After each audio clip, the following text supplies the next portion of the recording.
Selamat pagi, selamat siang teman-teman. Pengganti pertemuan kita yang ketujuh, karena kita kemarin itu ada libur sekali, tidak masuk kelas, jadi saya ganti dengan materi yang dijelaskan di dalam video ini. Jadi tolong disimak videonya baik-baik sampai selesai dan juga dibaca materi, karena materi ini saya juga sudah upload di e-learning kita, jadi bisa dibuka di e-learning. Baik, yang menjadi materi kita yang akan kita bahas pada saat ini di pertemuan yang ketujuh adalah mengenai organisasi dalam supply chains, ya, organisasi dalam supply chains.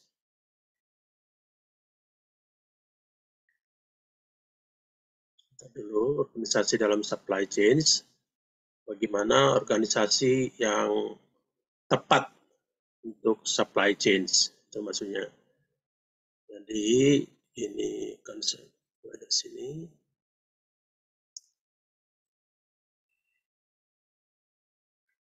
Organisasi dalam supply chains. Oke, organisasi tentu berbagai macam. Sebagai contoh di sini, organisasi yang konvensional, yang lama, yang mirip-mirip tradisional, ya.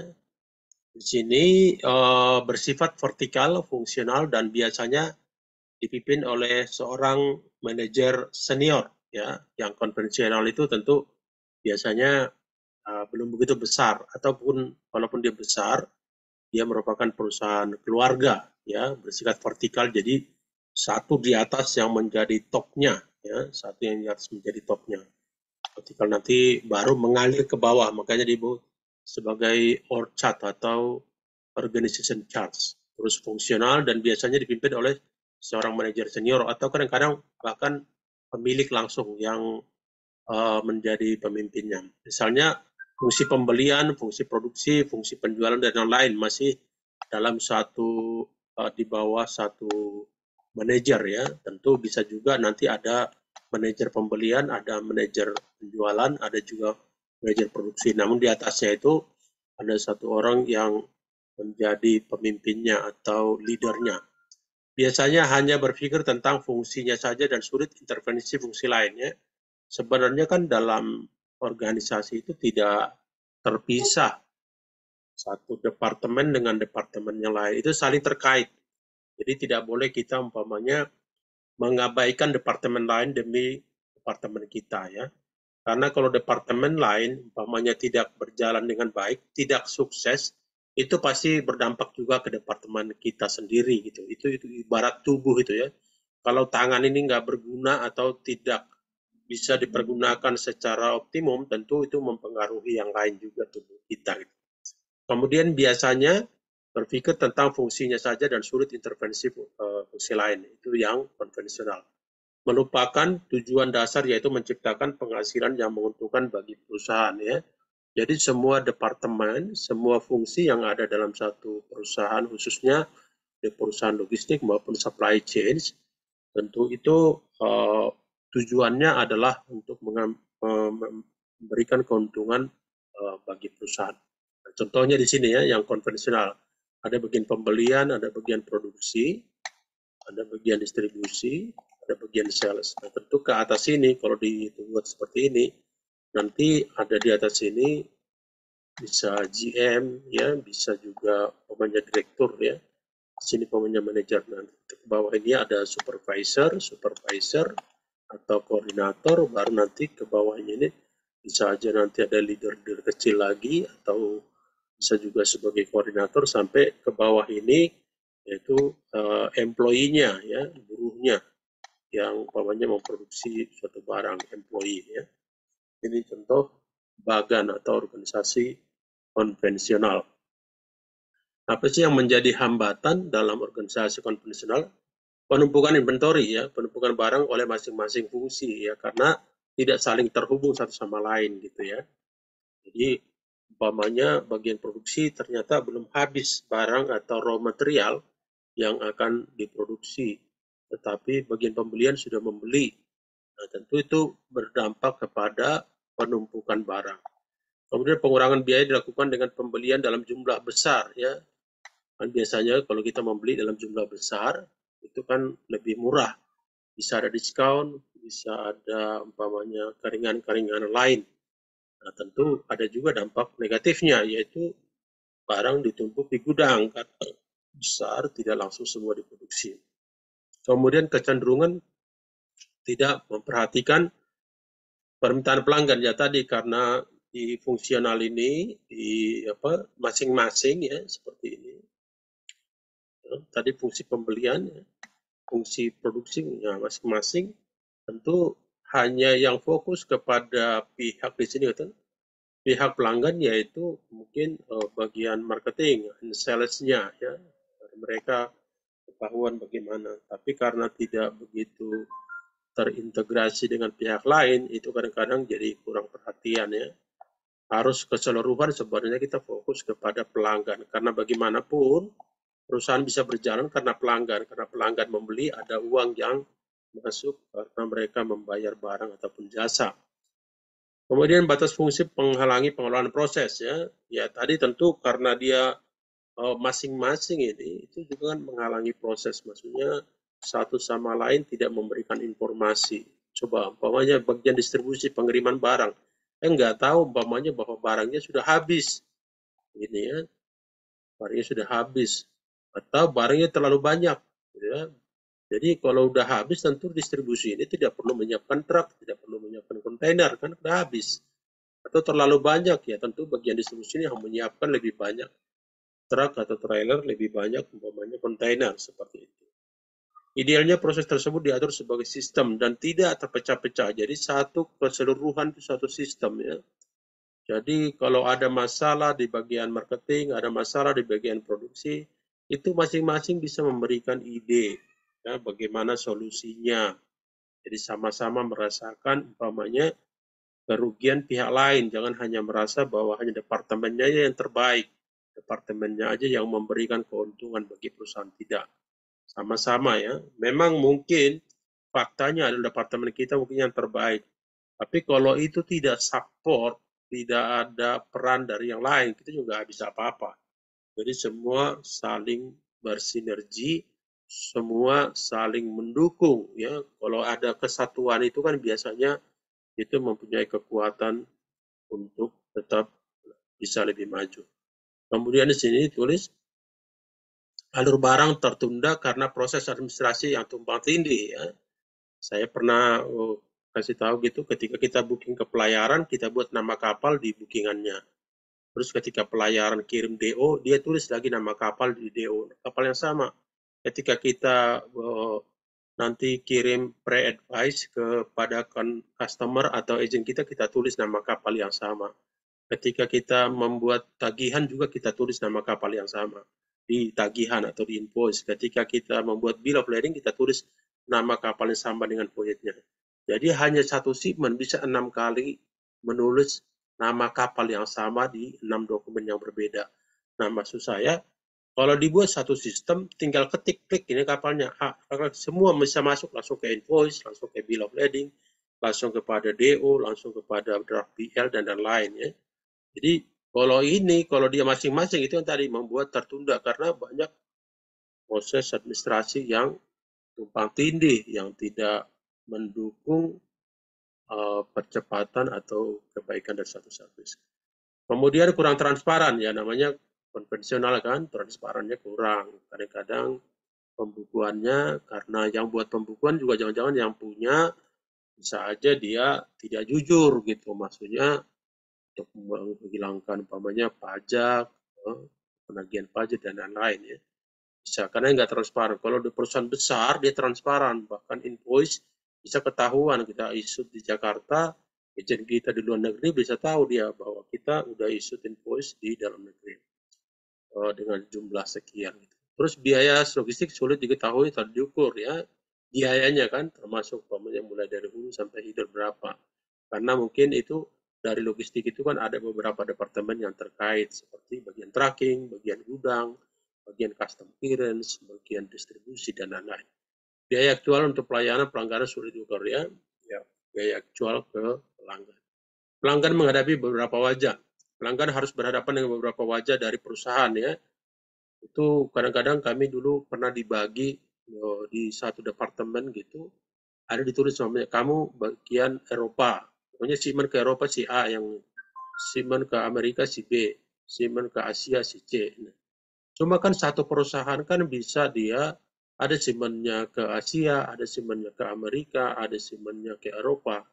Nah kadang-kadang si customer ini bingung, loh saya ke Eropa bicara dengan si ini, saya untuk shipment ke Asia bicara dengan yang lain. Nah dia nggak mau, biasanya dia pengennya itu kemana pun dia shipmentnya dia pengen kalau umpamanya kontak ke perusahaan kita kepada orang satu orang aja, nggak usah satu orang. Iya benar juga gitu ya, pada satu orang aja kita lebih nyaman kan kalau ganti lagi yang melayani kita, malas seperti itu. Nah di sini dikatakan ya, menjadi kerugian atau menjadi negatifnya organisasi konvensional berhadapan dengan beberapa wajah dari perusahaan ya. Perusahaan besar juga kadang-kadang bisa juga seperti ini ya. Tentu ada tujuannya, yaitu kadang-kadang untuk menghilangkan atau apa namanya, untuk menghindari jangan sampai ada KKN antara si customer service atau si sales dengan customer. Jadi dengan beberapa orang yang berhubungan langsung, jadi kalau ada yang negatif, ada yang jadi ketahuan gitu ya. Kemudian yang B, pelanggan berhadapan dengan banyak organisasi dalam melakukan bisnis atau satu perusahaan. Ya, karena kita lebih senang lah, jangan terlalu banyak ya. Makanya dibilang ada istilah apa tuh, one stop service ya, one stop service. Jadi sekali masuk langsung semua datang.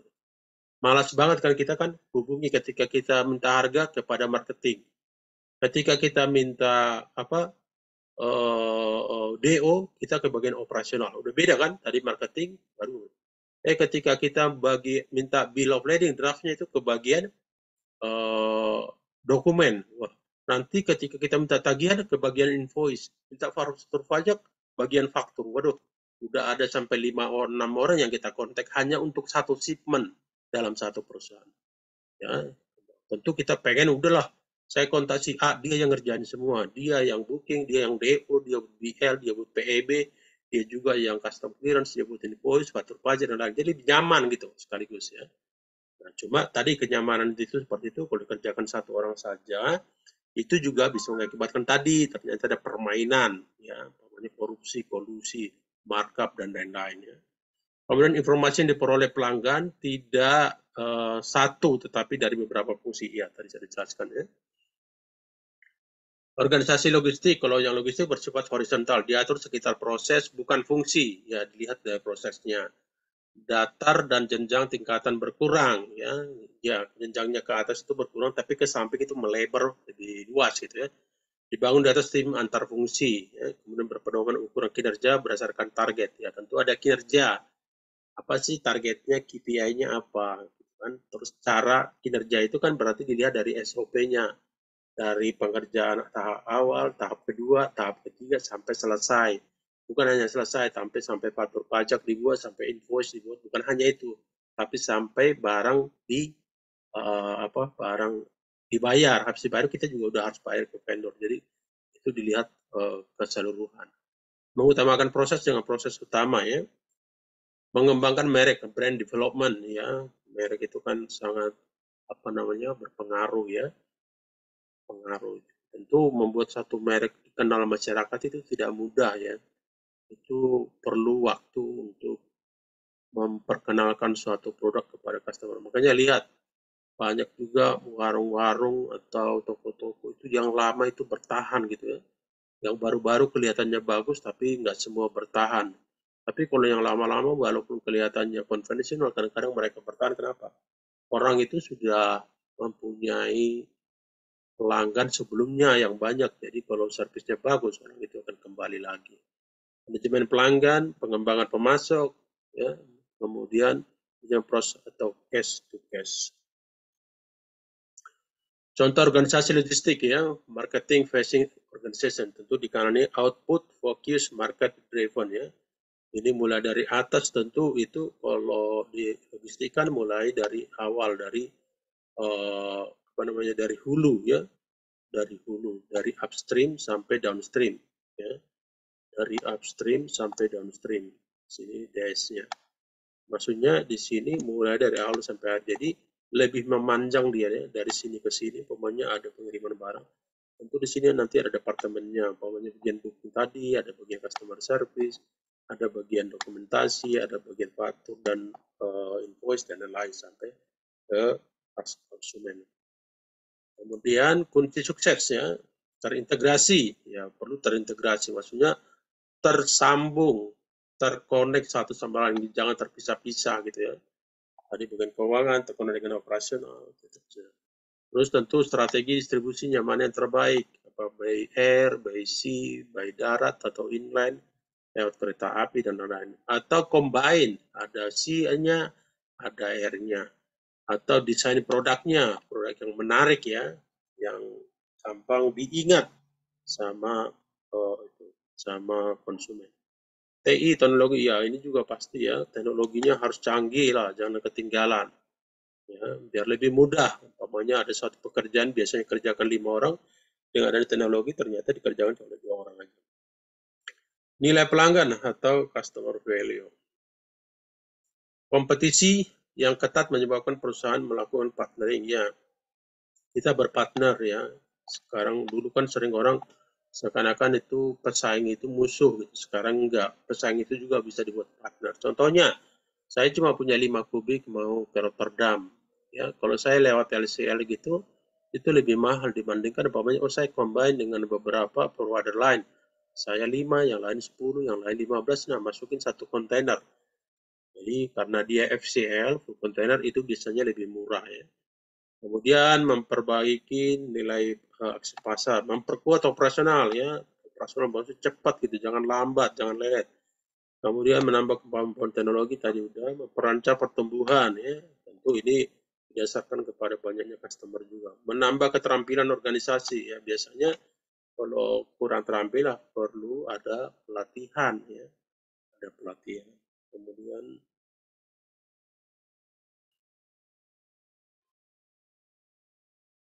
satu lagi nih,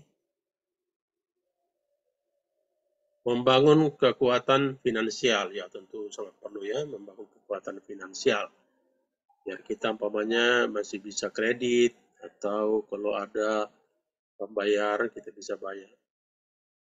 Dengan menjadikan gudang di pusat sebagai koordinator pasokan tapi tidak menyimpan barang ya, ini konsep kedua. Sistem dapat mengurangi biaya penyimpanan. Kemudian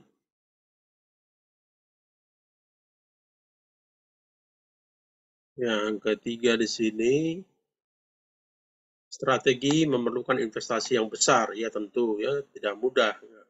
Investasi besar belum tentu yang pertama langsung berhasil, tapi kedua ketiga mungkin bisa berhasil. Dan itu perlu modal. Kalau pemainnya modal nggak ada, pertama nggak berhasil, dia udah nggak jalan lagi. Perlu pengangkutan cepat dan handal ya, on time. Peramalan yang baik ya, peramalan yang baik. Peak season kah, bukan kah, low season kah? Ya, jadi kita meramalkan. Sistem ini hanya dapat untuk mendistribusi barang dalam frekuensi dan jumlah yang besar ya, jumlah besar seperti grosiran. Kemudian dapat menimbulkan biaya penyimpanan dan pengangkutan yang besar ya. Kemudian pembuatan desain baru, mengubah desain lama membutuhkan waktu dan biaya yang besar ya. Desain ini kan nggak mudah ya. Belum tentu desain baru diterima sama konsumen.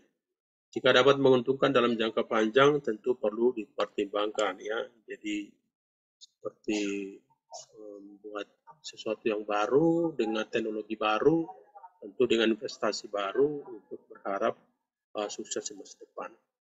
Kemudian kunci sukses 4 dan 5, teknologi informasi ya tadi ya, bisa nggak manual lagi buat invoice, buat faktur jangan manual lagi. Kemudian tujuan utama menghubungkan titik produksi ya, bagaimana dari hulu sampai ke hilir ya. Bagaimana tentu dengan biaya yang paling baik. Informasi harus selalu ya terkini. Informasi jangan yang sudah mendapatkan informasi yang terlambat ya. Terlambat itu nanti bisa rugi. Nilai pelanggan atau customer value menunjukkan kontribusi perusahaan pada pelanggan meliputi kualitas produk dalam hal harga ya. 3 ini ya, harga bagus, mutunya bagus, juga servisnya bagus. Satu saja nggak dikerjakan, umpamanya mutunya bagus, tapi harganya terlalu mahal. Ya. Atau sebaliknya harganya bagus, pelayanannya bagus, tapi mutunya jelek. Ya. Jadi tiga-tiganya harus dicombine. Kemudian manajemen rantai pasokan sangat mengutamakan nilai pelanggan. Tantangan terbesar adalah integrasi, terutama perusahaan dari hulu ke hilir ya, terintegrasi, terkonek satu sama lain. Setiap divisi itu harus mempunyai rasa atau terkonek dengan divisi yang lain atau departemen lain. Integrasi selalu melalui pasokan, bekas integrasi proses, kerjasama pembeli dan pemasok, pengembangan produk secara bersama-sama, pengembangan sistem yang sama, dan saling memberi. Sebenarnya sistem ini bukan hanya internal ini ya, sistem ini bisa juga dikonekkan dengan customer ya. Kami dulu pernah itu connect, jadi si customer itu harus bayar 4 sen per satu PO. Karena mereka tahu dengan sistem itu, mereka tahu di mana kargonya masuk kontainer apa dan tiba di tujuan tanggal berapa. Bahkan setelah tiba, kapan customer clearance, kapan dikirim, dan kapan diterima, udah ada di dalam sistem. Karena diupdate semua ya. Kemudian rasionalisasi pemasok, kemudian yang kedua program pengembangan pemasok. Ya, pemasok ini juga perlu dibuat bagus gitu ya. Namanya kualitas produknya bagaimana, kemudian pengirimannya bagaimana, terus untuk kualitas dari barangnya itu bagaimana ya. Terus ada fleksibilitasnya juga, tidak terlalu kaku. Pengikut sertaan pemasok dalam desain ya, bisa juga pemasok itu dilibatkan dalam pembuatan desain.